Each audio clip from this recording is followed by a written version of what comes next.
حدثنا آدم قال حدثنا شعبة عن عبد العزيز بن صهيب قال سمعت أنسا يقول كان النبي صلى الله عليه وسلم إذا دخل الخلاء قال اللهم إني أعوذ بك من الخبث والخبائث.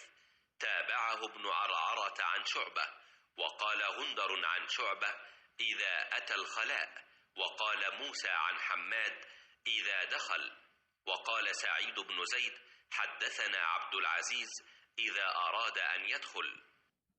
رسول کریم صلی اللہ علیہ وسلم جب قضاء حاجت کے لیے بیت الخلاء میں داخل ہوتے تو یہ دعا پڑھتے، اے اللہ میں ناپاک جنوں اور ناپاک جنیوں سے تیری پناہ مانگتا ہوں۔